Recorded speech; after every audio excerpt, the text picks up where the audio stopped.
नमस्कार मित्रांनो, तुम्हा सर्वांचे स्वागत आहे पुन्हा एकदा आमच्या चॅनलवरती, ज्याचे नाव आहे ऑडिओ हॉरर मराठी. जंगलातील रस्त्याचे रहस्य भाग दुसरा. मागच्या भागामध्ये आपण पाहिले होते की एका जंगलाच्या रस्त्यामध्ये मृत्यूचा तांडव माजला होता. याचाच तपास लावण्यासाठी पोलिसांनी एका डिटेक्टिव्हला पाठवले होते आणि त्या डिटेक्टिव्हला असे आढळले की त्या जंगलातील होणाऱ्या मर्डर मागे एका आढळीचा हात आहे. परंतु ती असं का करत आहे हे पाहण्यासाठी तो पोलीस एकटाच त्या सुनसान रस्त्यावरती उभा होता. ती रहस्यमयी रस्ता. लेखक आहेत राहुल भालेराव, म्हणजेच मी स्वतः. कुमार रात्रीच्या अंधारात त्या जंगलामधील रस्त्यावरती एकटाच उभा होता. त्या भयानक शांततेमध्ये कुठलाही आवाज नव्हता. कुमारने त्याच्या दोन्ही हातांच्या घड्या घातलेल्या आणि त्याने बोलण्यास सुरुवात केली. मला नाही माहीत तू कोण आहेस, परंतु काल रात्री तू जे त्या माणसासोबत केले ते मी माझ्या डोळ्यांनी पाहिले आहे.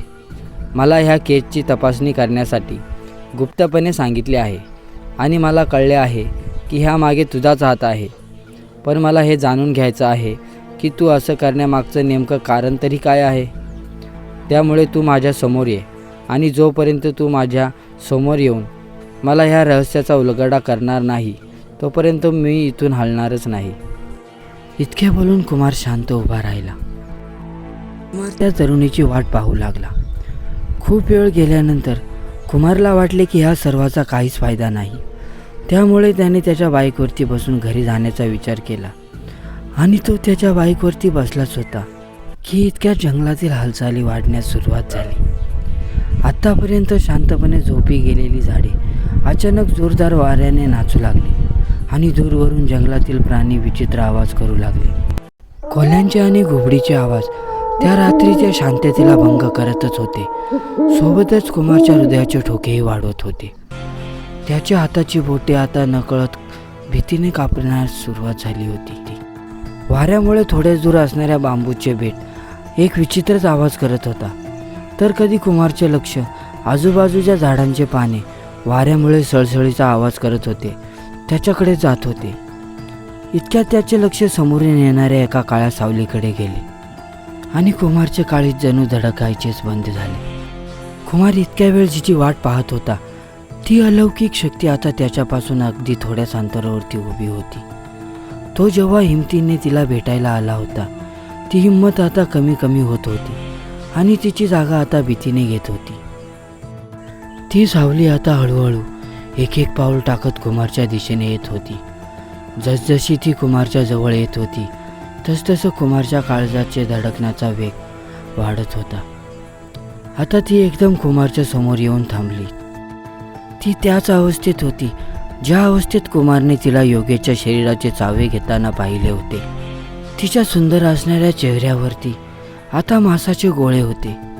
तिचा तो काळा वनपीस जसा पहिल्यांदा तिच्या सुंदरतेची शोभा वाढवत होता तोच वनपीस आता तिच्या त्या भयानक रूपास अधिकच भयानक बनवत होता. कारण तो संपूर्ण लाल रक्ताने भरलेला होता आणि सर्वत्र तो फाटलेला होता. तिचे केस विस्कळलेल्या अवस्थेत होते आणि डोळे सुद्धा असे दिसत होते की जणू काही तिच्या डोळ्यांमध्ये कोणीतरी नखे खुपसले आणि ते वरमाडून काढले आहे.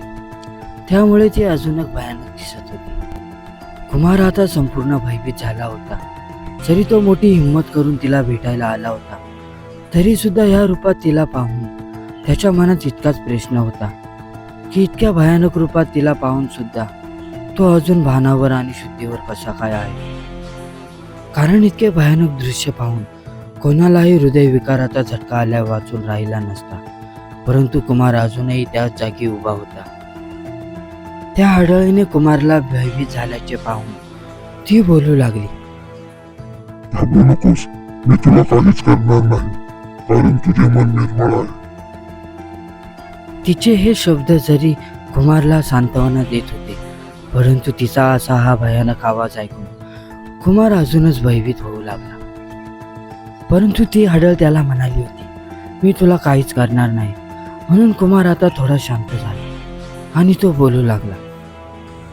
तू असं ह्या रस्त्यावर येणाऱ्या प्रवाशांना इतक्या निर्दयीपणे का मारत आहेस? मला हे माहीत आहे की तू हे विनाकारण करत नाही, कारण त्या रात्री मीही तुला लिफ्ट दिली होती, परंतु तू मला काहीच इजा केली नाही.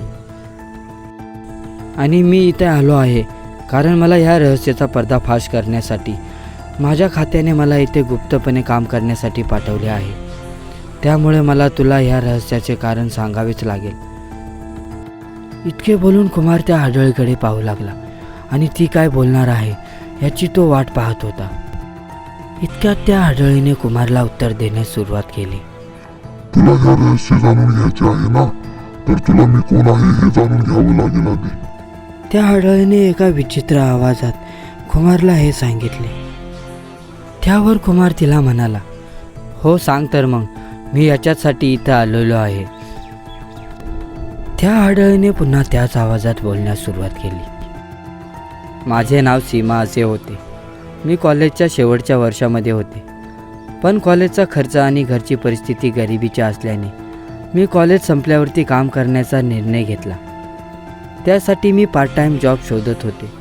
माझ्या मैत्रिणीने मला हायवेच्या बाजूला मेट्रो मॉल आहे त्यात तिचा भाऊ काम करत होता, पण त्याला दुसऱ्या ठिकाणी चांगल्या प्रकाराची नोकरी मिळाली म्हणून तो ते काम सोडणार होता.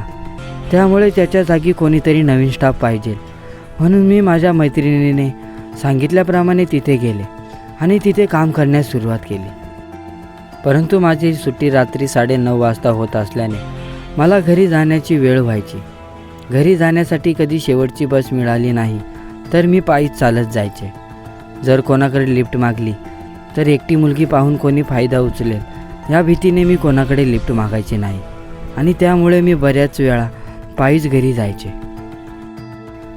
त्यामुळे मी काम करून पुढील 2 महिन्यातच एक सेकंड स्कूटी घेतली. त्यामुळे मी घरी लवकर पोहोचत होते आणि इतर कुठलेच टेन्शन नव्हते. मी काम करून घरी पैसे देत असे, त्यामुळे घरीही सर्व व्यवस्थित चालले होते. एके रात्री मी ह्याच रस्त्याने घरी चालली होती, पण इथेच माझी स्कूटी बंद पडली. पुन्हा मी स्कूटीला सेल्फ स्टार्ट करत होते, परंतु स्कूटी चालूच होत नव्हती. आता काय करावे हे मला कळतच नव्हते. इतक्यात समोर जो बोर्ड दिसत होता त्याच्यावर मी ते नाव वाचले. तो बोर्ड एका गॅरेजचा होता, विक्की गॅरेज असे म्हणून त्या आढळीने कुमारला त्या रस्त्याच्या बाजूला असलेला तो बोर्ड दाखवला. त्यावर कुमारनेही तो बोर्ड वाचला. ती पुन्हा पुढे बोलू लागली. मी लगेचच त्या बोर्डवर असलेल्या फोन नंबरवरती कॉल केला. त्या स्कूटी खराब झाल्याचे सांगितले. त्यावर ते दोघे मित्र आले आणि माझी स्कूटी चेक करू लागले. त्या दोघांच्या बोलण्यावरून मला कळाले की त्यामधील एकाचे नाव विकी आणि दुसऱ्याचे नाव मंगेश असे होते. ते दोघे स्कूटी चेक करू लागले, परंतु ते मला म्हणाले की तुमची स्कूटी इथे नीट होणार नाही, तिला गॅरेजलाच नेऊन नीट करावं लागेल, कारण की तिचा हा पार्ट इथं नाही आहे आणि तो गॅरेजला मागवावा लागेल. त्यानंतर दुसऱ्या दिवशी तो आल्यावर तुमची स्कूटी नीट करून देईल. त्यामुळे मी त्यांना माझ्या स्कूटीची चावी दिली. त्या दोघांनी त्यांच्या बाईकला माझी स्कूटी टोचन करून गॅरेजला नेली. त्यामुळे मी रस्त्यावरती पायी चालत घरी जाण्यासाठी निघाले. जेमतेम 10 ते 15 मिनटं झाले असते. माझ्या बाजूला येऊन एक कार उभी राहिली. गाडीमध्ये अंधार असल्यामुळे आतमध्ये कोणाचेही चेहरे मला दिसत नव्हते. मागे दोघेजण बसले होते आणि एक ड्रायव्हर सीटवरती ड्रायव्हिंग करत होता. तोच त्या ड्रायव्हिंग सीटवरच्या माणसाने मला विचारले, काय झाले इतक्या रात्री एकटेच चालत आहात तुम्ही? तर मी त्यांना माझ्यासोबत झालेली सर्व घटना सांगितली होती. तर तो ड्रायव्हर मला म्हणाला, तुमची हरकत नसेल तर आम्ही तुम्हाला लिफ्ट देऊ का? असे म्हणून त्यांनी गाडीचा दरवाजा उघडला. त्यावर मलाही गरज असल्याने मीही त्या गाडीमध्ये बसले. गाडी चालू करून आम्ही पुन्हा त्या रस्त्याने पुढे जाऊ लागलो. थोड्या वेळ पुढे गेलोच होतो की अचानक गाडीमधल्या एकाचा मोबाईल वाजू लागला. त्या मोबाईलची रिंगटोनने माझे लक्ष वेधून घेतले. ही तीच रिंगटोन होती जी रिंगटोन मी थोड्या वेळाआधी ऐकली होती, ज्यावेळेस रवी आणि मंगेश माझी स्कूटी चेक करत होते. त्यावेळेस हाच मोबाईल रिंगटोन मला ऐकवायला होता. मी लगेचच माझ्या मोबाईलची टॉर्च ऑन करून मागे बसलेल्या त्या दोघांच्या चेहऱ्यावरती मारली आणि माझा संशय खरा ठरला. गाडीच्या मागे जे बसणारे 2 युवक होते ते दुसरे तिसरे कोणी नसून मंगेश आणि विकीच होता. त्या दोघांच्या चेहऱ्यावरती षडयंत्राचे हास्य मी पाहिले आणि माझे काळीज जोरजोरात धडकू लागले. त्या तिघांचा प्लॅन आता मला कळून चुकला होता. माझ्या सुंदर शरीरावरती मोहक होऊन ते माझ्यावरती आता झडप घालणार होते. इतक्यात मी गाडीची स्टेअरिंग उजव्या दिशेला वळवली आणि गाडी एका रस्त्याच्या बाजूला जाऊन एका झाडावरती आदळली. मी सावधच होते आणि लगेच गाडीचा दरवाजा उघडून पळू लागली. मी रस्ता सोडून पाऊलवाटेने पळत सुटली. ती पाऊलवाट माझ्या घराकडे जाण्याचा एक शॉर्टकट होता, परंतु थोड्या पुढे जाऊनच माझ्या पायाला ठेच लागली आणि मी पडले. मागे वळून पाहिले तर ते तिघे माझ्या मागे पळतच येत होते आणि त्या संधीचा फायदा उचलून त्यांनी मला तिथे तिघांनी घेरले आणि माझ्यासोबत नको ती जबरदस्ती केली. मला सोडा, मला घरी जाऊ द्या. माझे घरचे माझी वाट बघत आहेत. मी तुमच्या बहिणीसारखी आहे, अशा मी त्यांना लाख विनवण्या केल्या, तरीसुद्धा त्याचा काहीच फायदा झाला नाही आणि त्यांनी बारीबारीने माझ्यासोबत जबरदस्ती केली. शेवटी माझे प्राण जेव्हा जात आले तेव्हा त्यांनी मला माझ्या एका पायाला धरून ओढत रस्त्याच्या ह्याच ठिकाणी आणून सोडले. आणि ह्या गोष्टीची कोणाला शंका येऊ नये म्हणून माझी स्कूटीही माझ्या अर्ध मेलेल्या शरीराजवळ त्यांनी आणून ठेवली आणि ते तिघेही तेथून फरार झाले. त्यानंतर 2 तासानंतर माझ्या अर्ध मेलेल्या शरीरात जो जीव आणि प्राण होता तोही निघून गेला. हे सगळं सांगून ती आता मोठमोठ्याने रडू लागली आणि तिच्या त्या भयानक डोळ्यांमधून रक्त वाहण्यास सुरुवात झाली. कुमारलाही आता काय करावे काहीच कळत नव्हते, परंतु तिने एकाएकीच रडणे थांबवले आणि ती पुन्हा पुढे बोलू लागली. दुसऱ्या दिवशी त्यांनी पोलिसांना पैसे सारले आणि पेपरला हीच बातमी दाखवली की माझी स्कूटी रस्त्यात बंद पडल्यामुळे मी रस्त्यावरती उभी होते आणि एका जंगली जनावराने माझ्यावरती हमला केला आणि त्यातच माझे निधन झाले. ह्याच कारणामुळे मी येथील येणाऱ्या प्रवाशांची परीक्षा घेते, जशी तुझीही घेतली होती. परंतु कोणाचे मन जर साफ आणि निर्मळ असेल तर मी त्याला काहीच करत नाही. आणि जर कोणा नराधमामध्ये कामवासना असली आणि त्याने त्याची मर्यादा ओलांडण्याचा प्रयत्न केला तर मी त्याला सोडत नाही. इतके बोलून ती एका मोठ्या हास्यासोबत गायब झाली. तिचे ते हास्य जंगलामध्ये गुंजू लागले होते. आता पुन्हा एकदा त्या जंगलातील झाडी शांतपणे झोपली होती आणि जंगलातील असणारा प्राण्यांचा आवाजही आता कुठेच येत नव्हता. पुन्हा एकदा ते जंगल एका भयानक शांततेमध्ये न्हाऊन गेले. कुमार मात्र अजूनही तेथे स्तब्ध उभा होता आणि तिच्यासोबत झालेल्या वाईट कृत्याचा विचार करत होता. इतक्यात तो रागाने बोलू लागला, ज्या नराधमांनी तुझ्यासोबत असे केले, ज्यांनी तुझी अशी अवस्था केली, त्यांना मी सोडणार नाही. त्यांना तुरुंगाच्या आड धाडल्याशिवाय मी राहणार नाही, असे वचन आहे माझे तुला. दुसऱ्या दिवशी कुमार सकाळी पोलीस स्टेशनमध्ये गेला आणि तेथील कर्मचाऱ्यांकडे सीमा नावाची फाईल मागू लागला. कुमारच्या साधारण राहणीमानामुळे तेथील इन्चार्ज इन्स्पेक्टर त्याच्याकडे पाहू लागले. कुमारने साधे घड्या पडलेले शर्ट घातले होते, त्यामुळे ते फार जुने पुराणे वाटत होते. त्याचे केसही विचारलेले नव्हते, पायामध्येही साधी स्लीपर होती. त्याला असे पाहून त्या इन्स्पेक्टरने त्याच्याकडे हसत पाहून म्हणाला की आम्ही कोणीही अशा साधारण माणसाला फाईल देत नाही, आणि तो आपले काम पुन्हा करू लागला. कुमारने शांतपणे उभे राहून त्याच्या खिशातला मोबाईल काढला आणि एक नंबर डायल करून तो समोरील व्यक्तीशी बोलू लागला. सर, तुमच्या पोलीस स्टेशनमधले इन्चार्ज इन्स्पेक्टर मला फाईल देण्यास मनाई करत आहेत. तर मी येथून आल्यापावली परत जाऊ की तुम्ही त्यांना त्यांच्या भाषेत सांगता? थोड्याच वेळात कुमारने समोरच्या व्यक्तीचे बोलणे ऐकून हो म्हणून फोन ठेवला. जसा कुमारने त्याचा फोन खिशात ठेवला तसा समोर बसलेल्या पोलिसांनी त्यांचा हात त्यांच्या समोरील असलेल्या टेबलावरती जोरदार मारला आणि रागाने ओरडून बोलू लागले, तुम्हाला बऱ्या बोलाने बाहेर जायचं आहे की नाही, की धक्के मारून बाहेर काढू? आणि हे असे फोनवरती धमक्या देणारे खूप पाहिले आहेत मी. तो इन्चार्ज इन्स्पेक्टर इतके बोलतच होता की तोच त्याच्या टेबलावरती उजव्या बाजूला असणारा टेलिफोनची रिंग वाजू लागली. त्यावर त्याने फोन उचलता उचलता कुमारकडे हात दाखवत म्हणाला, थांब, मला आधी फोन उचल दे, मग बघतो तुझ्याकडे. इतके बोलून त्या इन्स्पेक्टरने फोन उचलला तर तो चकितच झाला. त्याला त्यांच्या जिल्ह्याच्या IPS अधिकाऱ्याचा फोन आला होता आणि त्याची नजर नकळत कुमारकडे वळाली तर कुमारच्या चेहऱ्यावरती एक स्मित हास्य होते. थोड्या वेळ बोलून इन्स्पेक्टरने फोन ठेवला आणि त्याने कुमारशी प्रेमाने वागण्यास सुरुवात केली. त्या इन्स्पेक्टरला आता कळाले होते की कुमारची पोच खूप वरतीपर्यंत आहे, त्यामुळे तो नक्कीच कोणीतरी मोठा अधिकारी असावा, नाहीतर कोणीतरी मोठ्या पदावरती काम करणारा व्यक्ती असावा. त्यामुळे त्या इन्स्पेक्टरने हात जोडून कुमारला खुर्ची देत बसण्याची विनवणी केली. परंतु कुमार त्याच म्हणाला, माझ्याजवळ इतका वेळ नाही आहे, मी खुर्चीवरती बसून चाय पीत बसू. जे मी सांगतो ते मला पाहिजे, आता तरी मिळेल का पुन्हा मला फोन करून सांगावं लागेल वरच्या साहेबांना. असे म्हणून कुमारने मुद्दामून त्याचा हात खिशामध्ये घातला. कुमारचा हात खिशात जाताना पाहून इन्स्पेक्टर घाबरला आणि त्याला बोलू लागला, नाही, देतो मी लगेच तुम्हाला फाईल, मला फक्त 5 मिनटं द्या, कारण की ती फाईल 2 वर्ष पुराणी आहे ना, त्यामुळे ती आम्ही ती स्टोअररूममध्ये ठेवली आहे, त्याच्यामुळं 5 मिनटं द्या मला, मी लगेच तुम्हाला ती फाईल आणून देतो. त्यावर कुमार त्या सब इन्स्पेक्टरला म्हणाला, ठीक आहे, परंतु फक्त 5 मिनटं हां, त्याच्यावरती 1 सेकंद जरी झाला तरी पुढं काय होईल याची चिंता तुम्ही करा.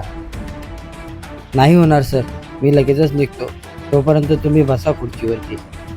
असे म्हणून त्या सब इन्स्पेक्टरने एका हवालदाराला जोडीस घेतली आणि लगेच फाईल शोधण्यासाठी त्या स्टोअररूमकडे निघाले. सब इन्स्पेक्टरने हवालदाराला कोणती फाईल शोधायची आहे हे रस्त्यातच सांगितले होते, त्यामुळे स्टोअररूममध्ये दाखल झाल्या त्यांनी लगेचच फाईल उचलण्यास सुरुवात केली. इन्स्पेक्टर फाईल शोधता एक फाईल खाली पाडत होता आणि त्यास तो हवालदारालाही विचारत होता, अरे यशवंत, भेटली की नाही फाईल अजून तुला? असे करता करता त्यांनी 2 रॅकच्या फाईली खाली टाकल्या. खाली संपूर्ण फायलांचा पसारा पडला होता. इतक्यात यशवंतने साहेबांना सांगितले, साहेब, हीच फाईल आहे का ती? नाव काय म्हणालात होता तुम्ही? त्या सब इन्स्पेक्टरने घाईघाईने लगेच ती फाईल हातात घेतली. त्याने तिच्यावरचे नाव वाचून पाहिले तर तीच फाईल होती जे ते दोघं शोधत होते. हो, हीच आहे, आणि हो, गुड जॉब. असे म्हणून तो सब इन्स्पेक्टर घाईघाईने लगेच त्याच्या कॅबिनकडे निघून गेला आणि त्यांनी जाता हवालदारास त्या खाली पडलेल्या फाईल व्यवस्थित करण्यास सांगितले. इन्स्पेक्टरने ती फाईल कुमारच्या हातात आणून दिली. कुमारने ती फाईल लगेचच उचकून चाळण्यास सुरुवात केली.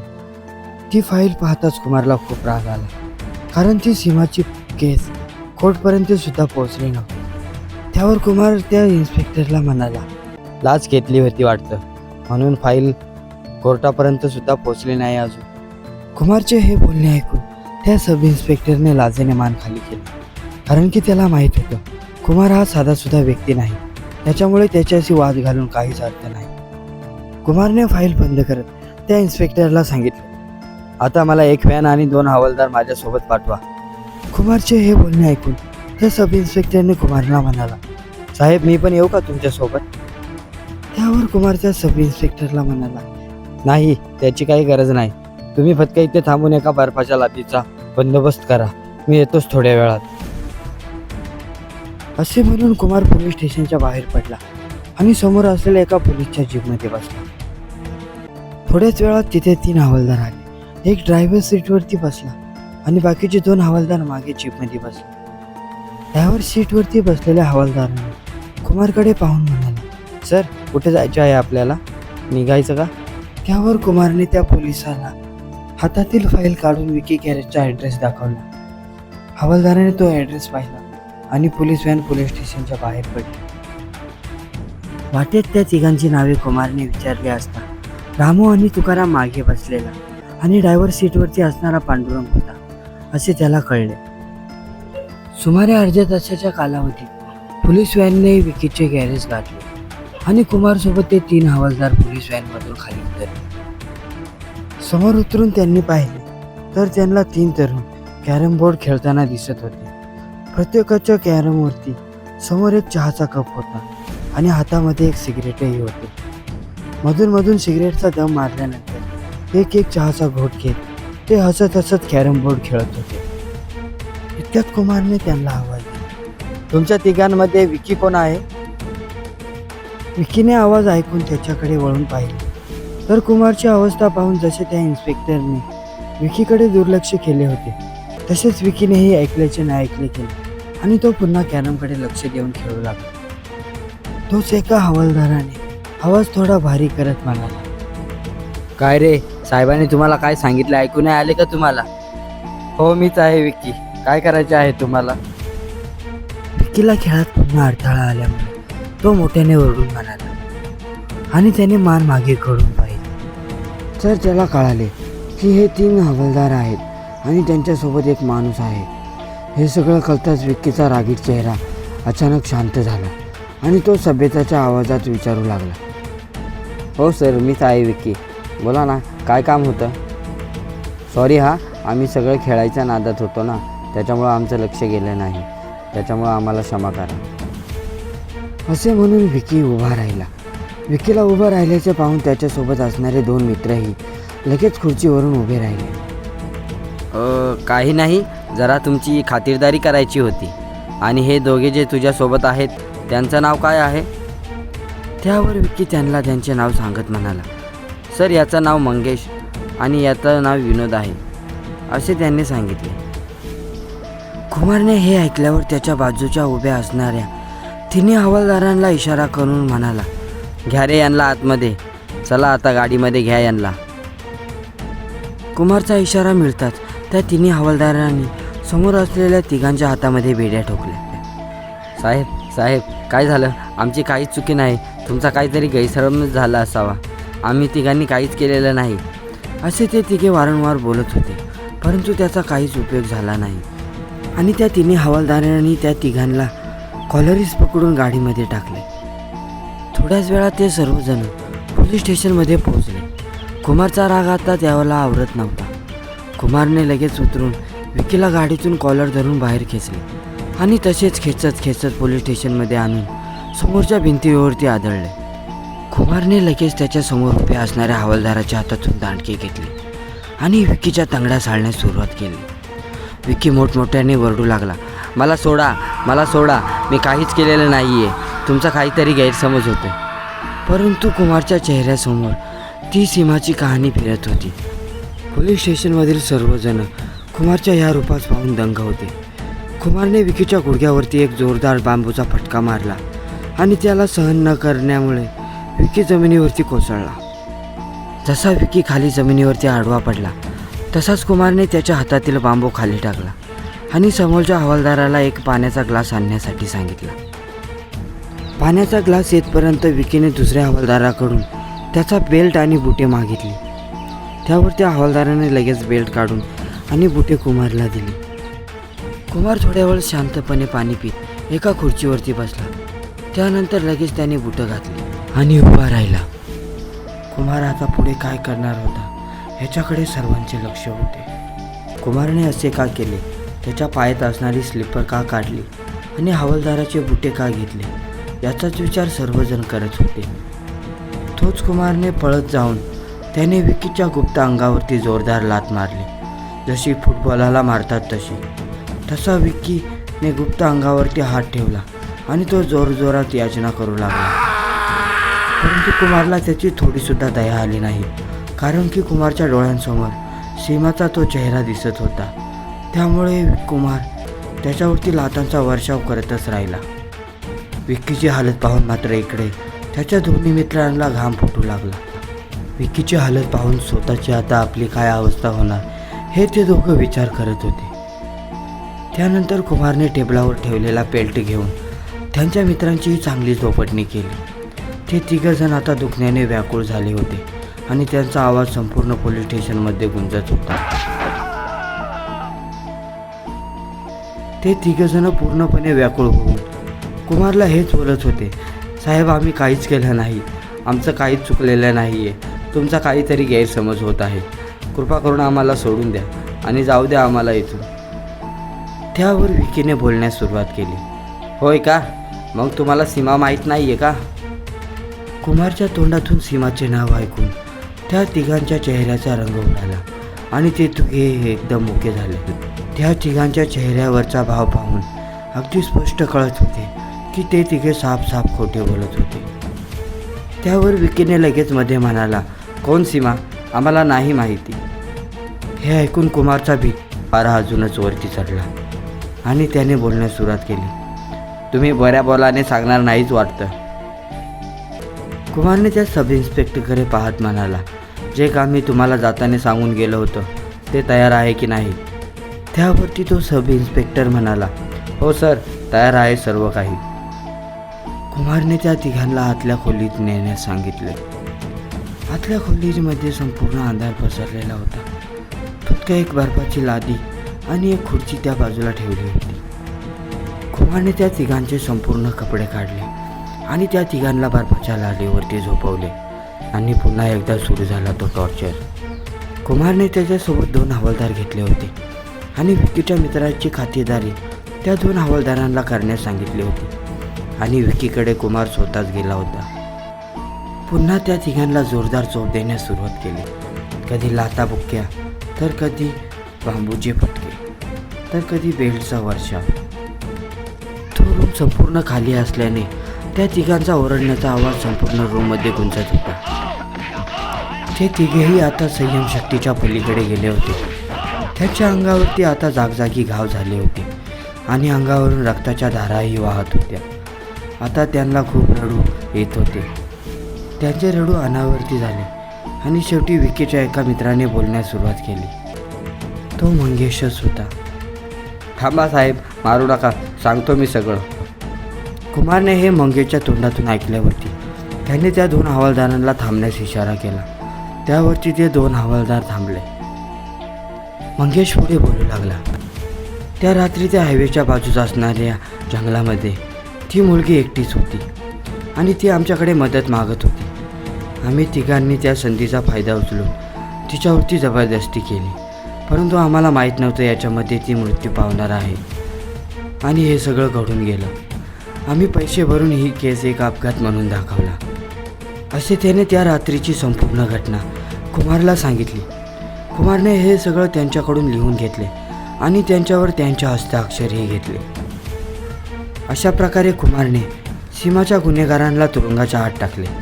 त्यांनी ही सर्व घटना त्यांच्या सरांना सांगितली असता अशा घटनांवरती विश्वास ठेवणे हे त्यांच्या डिपार्टमेंटमध्ये मान्य नव्हते.